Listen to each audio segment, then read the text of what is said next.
जय हिंद दोस्तों, कैसे हैं आप सभी। आशा करता हूं बहुत ही अच्छे होंगे। इस वीडियो में हम आपके लिए लेकर आए हैं जीव विज्ञान के अति महत्वपूर्ण प्रश्न। ये ऐसे प्रश्न हैं जो बार बार एग्जाम में पूछते हैं। हाल ही दिनों में जो पेपर हुए उसमें पूछे गए। तो किसी भी एग्जाम की तैयारी कर रहे हैं जहां पर साइंस पूछा जाता है, यह वीडियो आपके लिए बहुत ही महत्वपूर्ण है। चलिए वीडियो की शुरुआत करते हो। हाँ, वीडियो के बाद में फीडबैक जरूर दीजिएगा वीडियो कैसा लगा। चलिए देखते हैं पहला क्वेश्चन क्या पूछा है आपसे। पहला क्वेश्चन पूछा है किस वैज्ञानिक ने कोशिका शब्द का प्रयोग पहली बार किया था। आपसे पूछा है किस वैज्ञानिक ने कोशिका शब्द का प्रयोग पहली बार किया था।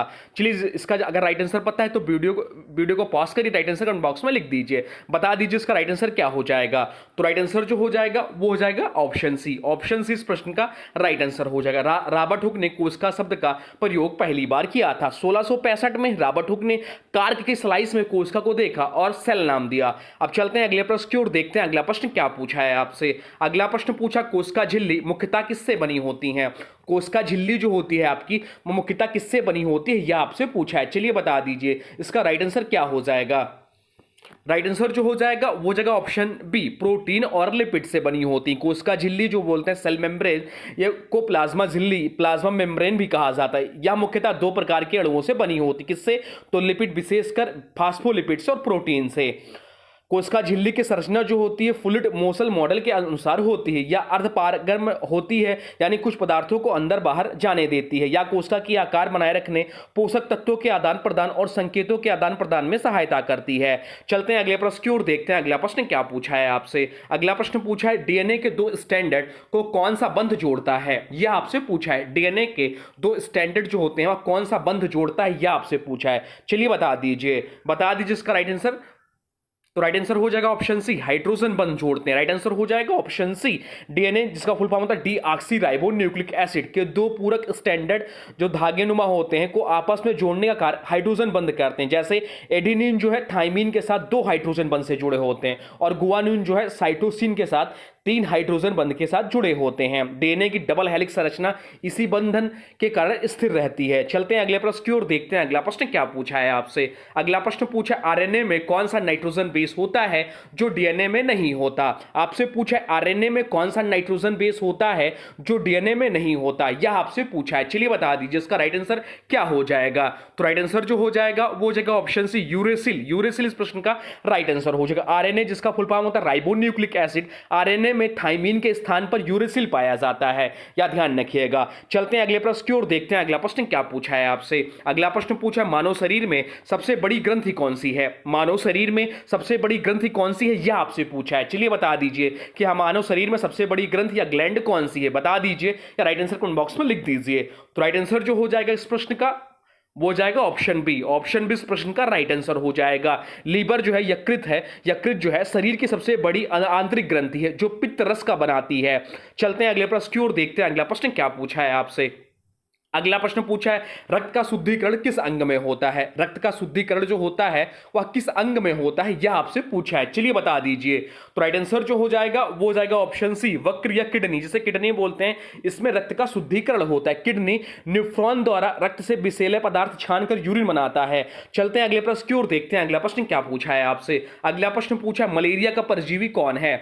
मलेरिया का परजीवी कौन है, यह आपसे पूछा है। वायरस है, जीवाणु है, प्रोटोजोआ या फफूंदी है। चलिए राइट आंसर कमेंट बॉक्स में लिख दीजिए। तो राइट आंसर जो हो जाएगा वो जाएगा ऑप्शन सी, प्रोटोजोआ इस प्रश्न का राइट आंसर हो जाएगा।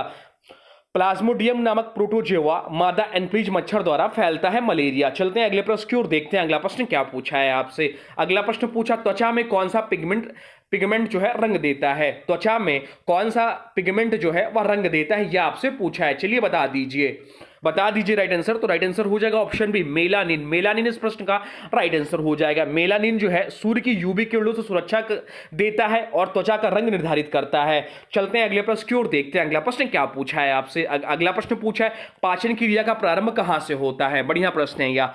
पाचन क्रिया का प्रारंभ कहां से होता है, यह आपसे पूछा। अगर यहीं पर आपसे पूछता हो कि प्रोटीन का पाचन प्रारंभ में कहां होता है तो वह आमाशय से होता है। बाकी आपसे पूछा पाचन क्रिया का प्रारंभ कहां होता है तो वह मुंह से होता है। तो राइट आंसर हो जाएगा ऑप्शन सी, मुंह से होता है पाचन क्रिया की शुरुआत। मुंह में लार में उपस्थित एमाइलेज स्टार्च का पाचन शुरू करता है। सबसे पहले जो होता है एमाइलेज जो है स्टार्च का पाचन शुरू करता है। चलते हैं अगले प्रश्न की ओर, देखते हैं अगला प्रश्न क्या पूछा है आपसे। अगला प्रश्न पूछा आनुवंशिकता का जनक किसे कहा जाता है। आनुवंशिकता का जनक किसे कहा जाता है यह आपसे पूछा है, चलिए बता दीजिए। तो आनुवंशिकता का जो जनक कहे जाते हैं वो ग्रेगर जॉन मेंडल कहे जाते हैं। राइट आंसर हो जाएगा option B, Gregor John Mendel को फादर ऑफ आनुवांशिकी कहते हैं। ग्रेगर जॉन मेंडल ने मटर के पौधों पर प्रयोग करके वंशानुक्रमण के नियम बनाए। चलते हैं अगले प्रश्न की ओर, देखते हैं अगला प्रश्न क्या पूछा है आपसे। अगला प्रश्न पूछा है मानव कोशिका में कितने गुणसूत्र होते हैं। मानव कोशिका में कितने गुणसूत्र होते हैं यह आपसे पूछा है। तो मानव कोशिका में जो गुणसूत्र होते हैं वो 23 जोड़ी या 46 गुणसूत्र होते हैं। राइट आंसर हो जाएगा ऑप्शन बी, 46 गुणसूत्र होते हैं मानव कोशिका में। चलते हैं अगले प्रश्न की ओर, देखते हैं अगला प्रश्न क्या पूछा है आपसे। अगला प्रश्न पूछा किस कोशिकांग को कोशिका का शक्ति ग्रह कहते हैं। किस कोशिकांग को कोशिका का शक्ति ग्रह कहते हैं यह आपसे पूछा है, चलिए बता दीजिए इसका राइट आंसर क्या हो जाएगा। तो राइट आंसर जो हो जाएगा वो जाएगा ऑप्शन सी, बी, माइटोकॉन्ड्रिया कहते हैं। एटीपी ऊर्जा का उत्पादन करता है इसलिए माइटोकॉन्ड्रिया को पावर हाउस भी कहते हैं, पावर हाउस कहा जाता है। चलते हैं अगले प्रश्न की ओर, देखते हैं अगला प्रश्न क्या पूछा है आपसे। अगला प्रश्न पूछा है सामान्य मनुष्य के शरीर में कितने रक्त समूह होते हैं। सामान्य मनुष्य के शरीर में कितने रक्त समूह होते हैं यह आपसे पूछा है, चलिए बता दीजिए। आपसे पूछा कितने रक्त समूह होते हैं यह आपसे पूछा है सीधे सीधे। तो राइट आंसर जो हो जाएगा वो हो जाएगा ऑप्शन सी, 4 होते हैं। कौन कौन से? तो ए बी ओ और ए बी और ओ, जिसमें ओ सर्वदाता होता है, ए बी जो सर्वग्राही होता है। यह पॉइंट भी ध्यान रखिएगा। चलते हैं अगले प्रश्न की ओर, देखते हैं अगला प्रश्न क्या पूछा है आपसे। अगला प्रश्न पूछा पाचन क्रिया का अंत किस अंग में होता है। पाचन क्रिया का अंत किस अंग में होता है यह आपसे पूछा है। बढ़िया प्रश्न, चलिए बता दीजिए। तो राइट आंसर जो हो जाएगा वो जगह ऑप्शन बी, बड़ी आंत में होता है। पाचन छोटी आंत में पूरा होता है लेकिन अपशिष्ट उत्सर्जन बड़ी आंत में होता है। चलते हैं अगले प्रश्न की ओर, देखते हैं अगला प्रश्न क्या पूछा है आपसे। अगला प्रश्न पूछा है पौधों में जल का परिवहन किस ऊतक से होता है। पौधों में जल का परिवहन किस ऊतक से होता है यह आपसे पूछा है, चलिए बता दीजिए। तो राइट आंसर जो हो जाएगा वो जगह ऑप्शन बी, जाइलम। जाइलम इस प्रश्न का राइट आंसर हो जाएगा। चलते हैं अब अगले प्रश्न की ओर, देखते हैं अगला प्रश्न क्या पूछा है आपसे। अगला प्रश्न पूछा है विटामिन सी की कमी से कौन सा रोग होता है। विटामिन सी की कमी से कौन सा रोग होता है यह आपसे पूछा है, चलिए बता दीजिए। तो विटामिन सी की कमी से जो रोग होता है वह स्कर्वी रोग होता है। राइट आंसर हो जाएगा option B, scurvy. Vitamin C की कमी से स्कर्वी रोग होता है। विटामिन सी जिसका रासायनिक नाम होता है एस्कॉर्बिक एसिड, शरीर में कोलेजन के निर्माण प्रतिरक्षा तंत्र को मजबूत करने और एंटीऑक्सीडेंट के रूप में कार्य करता है। इसकी कमी से स्कर्वी नामक रोग होता है। इसके लक्षण क्या है? तो मसूड़े से खून आना, त्वचा पर नीले धब्बे, थकान और कमजोरी, घावों का धीमी गति से भरना, दांतों का गिरना, ये इसके प्रमुख लक्षण है। चलिए कुछ प्रमुख विटामिन और उसके रासायनिक नाम बताते हैं। तो आपसे पूछ लेता विटामिन ए का रासायनिक नाम। तो विटामिन ए का रासायनिक नाम जो है वह रेटिनॉल है। विटामिन सी का रासायनिक नाम जो है वह एस्कॉर्बिक अम्ल है। विटामिन डी का रासायनिक नाम कैल्सीफेरॉल है और विटामिन ई का रासायनिक नाम टोकोफेरॉल है। विटामिन के का रासायनिक नाम फाइलोक्विनोन है। यह पॉइंट सब ध्यान रखिएगा। चलते हैं अगले प्रश्न की ओर, देखते हैं अगला प्रश्न क्या पूछा है आपसे। अगला प्रश्न पूछा है किस तत्व को जीवन का तत्व कहा जाता है। किस तत्व को जीवन का तत्व कहा जाता है यह आपसे पूछा है, चलिए बता दीजिए इसका राइट आंसर क्या हो जाएगा। तो राइट आंसर जो हो जाएगा वो जाएगा ऑप्शन ए, ऑक्सीजन। ऑक्सीजन इस प्रश्न का राइट आंसर हो जाएगा। ऑक्सीजन को जीवन का तत्व, एलिमेंट ऑफ लाइफ कहा जाता है क्योंकि यह श्वसन के लिए अनिवार्य है। सभी सजीव प्राणी, मनुष्य, पशु, पक्षी आदि ऑक्सीजन के बिना जीवित नहीं रह सकते। यह जल H2O का एक घटक है जो जीवन के सभी जैविक क्रियाकलापों में भाग लेती है। ऑक्सीजन एटीपी ऊर्जा के उत्पादन में महत्वपूर्ण भूमिका निभाती है। अगर वायुमंडल में गैसों की प्रतिशत की बात करें तो वायुमंडल में सबसे ज्यादा गैस जो पाया जाता है वो नाइट्रोजन पाया जाता है जो कि 78% पाया जाता है। उसके बाद आपकी ऑक्सीजन की प्रतिशत मात्रा है जो कि 21% पाई जाती है। चलते हैं अगले प्रश्न की ओर, देखते हैं अगला प्रश्न क्या पूछा है आपसे। अगला प्रश्न पूछा है एड्स की पुष्टि के लिए कौन सा परीक्षण किया जाता है। एड्स की पुष्टि के लिए कौन सा परीक्षण किया जाता है यह आपसे पूछा है, चलिए बता दीजिए। तो एड्स की पुष्टि के लिए जो परीक्षण किया जाता है वह एलिसा टेस्ट किया जाता है। राइट आंसर हो जाएगा ऑप्शन बी, एलिसा। एलिसा परीक्षण HIV एंटीबॉडी की उपस्थिति जांचता है। बाकी ऑप्शन में बिडाल टेस्ट, तो टाइफाइड के जांच के लिए बिडाल टेस्ट किया जाता है। यह पॉइंट भी ध्यान रखिएगा, एग्जाम में क्वेश्चन बनता है। चलते हैं अगले प्रश्न की ओर, देखते हैं अगला प्रश्न क्या पूछा है आपसे। अगला प्रश्न पूछा कौन सा रक्त समूह यूनिवर्सल रिसिपेंट कहलाता है, या कौन सा रक्त समूह आपको वो सर्वग्राही कहते हैं, यह आपसे पूछा है, चलिए बता दीजिए। तो राइट आंसर जो हो जाएगा वो जाएगा A B positive. Right answer हो जाएगा ऑप्शन बी। ऑप्शन बी इस प्रश्न का राइट आंसर हो जाएगा। चलते हैं अगले प्रश्न की ओर, देखते हैं अगला प्रश्न क्या पूछा है आपसे। अगला प्रश्न पूछा है मस्तिष्क में संतुलन बनाए रखने का कार्य कौन करता है। मस्तिष्क में संतुलन बनाए रखने का कार्य कौन करता है, यह आपसे पूछा है, चलिए बता दीजिए। तो मस्तिष्क में संतुलन बनाए रखने का जो कार्य करता है वह करता है आपका सेरिबेलम। सेरिबेलम इस प्रश्न का राइट आंसर हो जाएगा। ऑप्शन बी इस प्रश्न का राइट आंसर। सेरिबेलम शरीर की स्थिति व गति का संतुलन बनाए रखता है। चलते हैं अगले प्रश्न की ओर, देखते हैं अगला प्रश्न क्या पूछा है आपसे। अगला प्रश्न पूछा है कौन सा हार्मोन रक्त शर्करा को कम करता है। कौन सा हार्मोन रक्त शर्करा को कम करता है, यह आपसे पूछा है, चलिए बता दीजिए। इसका राइट आंसर क्या हो जाएगा।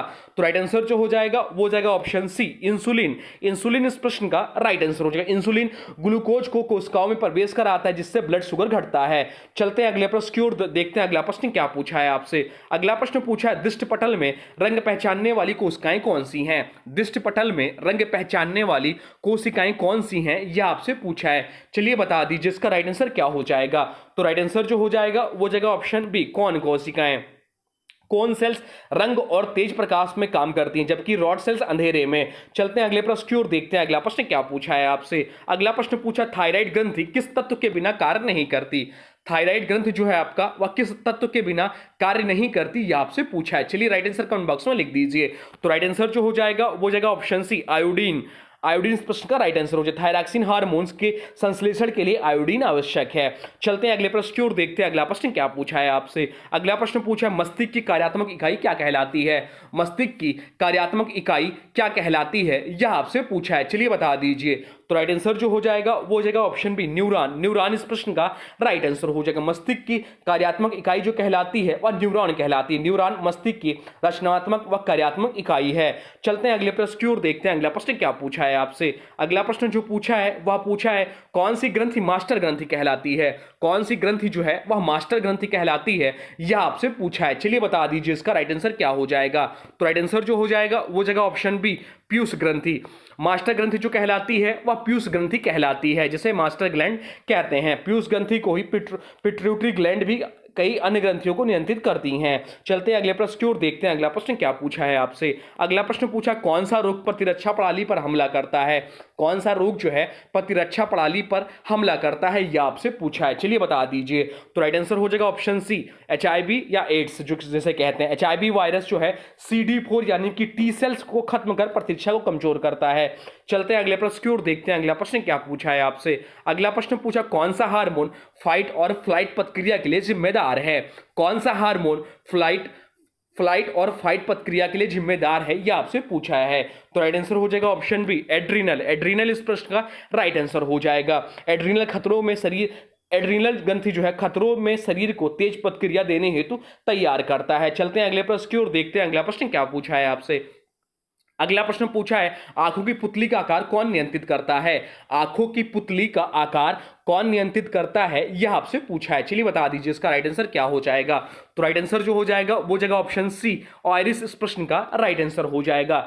आइरिस आंख के अंदर प्रकाश की मात्रा को नियंत्रित करता है। चलते हैं अगले प्रश्न की ओर, देखते हैं अगला प्रश्न क्या पूछा है आपसे। अगला प्रश्न पूछा है शरीर के तापमान को नियंत्रित करने वाला केंद्र कौन सा है। शरीर के तापमान को नियंत्रित करने वाला केंद्र कौन सा है, यह आपसे पूछा है, चलिए बता दीजिए। इसका राइट आंसर क्या हो जाएगा। तो राइट आंसर जो हो जाएगा वो जाएगा ऑप्शन सी, हाइपोथैलेमस। हाइपोथैलेमस कहते हैं शरीर के तापमान को नियंत्रित करने वाले केंद्र को। हाइपोथैलेमस शरीर का थर्मोस्टेट होता है, वह भूख प्यास नींद भी नियंत्रित करता है। चलते हैं अगले प्रश्न की ओर जो कि आज का अंतिम प्रश्न है। देखते हैं आज का अंतिम प्रश्न क्या पूछा है आपसे। आज का अंतिम प्रश्न पूछा है हृदय को पोषण देने वाली रक्त वाहिकाएं क्या कहलाती हैं। हृदय को पोषण देने वाली रक्त वाहिकाएं क्या कहलाती हैं, चलिए बता दीजिए। राइट आंसर हो जाएगा ऑप्शन सी, कोरोनरी आर्टरी कहते हैं। कोरोनरी आर्टरी कहते हैं जो हृदय को पोषण देने वाली रक्त वाहिकाएं होती हैं। कोरोनरी आर्टरी जो है हृदय को रक्त व ऑक्सीजन देती है, इसके ब्लॉकेज से हार्ट अटैक होता है। यह भी इंपॉर्टेंट प्रश्न है। तो ये रहे टॉप 30 जो है बायोलॉजी के प्रश्न। आपके टोटल में से कितने क्वेश्चन सही हैं यह भी बताइएगा। अगर आपके 25 प्लस सही हैं तो आपकी तैयारी अच्छी है। अगर आपसे 25 से कम सही जा रहे हैं तो आपको और ज़्यादा ध्यान देने की जरूरत है। अब आज की वीडियो से प्रश्न है, इसका राइट आंसर आप लोग को कमेंट बॉक्स में लिखना है। आज की वीडियो से प्रश्न है एड्स की पुष्टि के लिए कौन सा परीक्षण किया जाता है। एड्स की पुष्टि के लिए कौन सा परीक्षण किया जाता है, इसका जो भी राइट आंसर होगा होगा कमेंट बॉक्स में जरूर बताइएगा। और वीडियो कैसा लगा इसके बारे में भी जरूर बताइए। कोई सुझाव हो तो अभी कमेंट बॉक्स में लिख दीजिए। और हाँ देखिए, अभी तक आपने वीडियो को लाइक नहीं किया तो प्लीज वीडियो को लाइक कर दीजिए, वीडियो को किसी स्टडी ग्रुप में शेयर भी कर दीजिए। तो चलिए मिलते हैं एक नए वीडियो में, तब तक के लिए thanks for watching railway exam target. For more update please subscribe railway exam target channel को।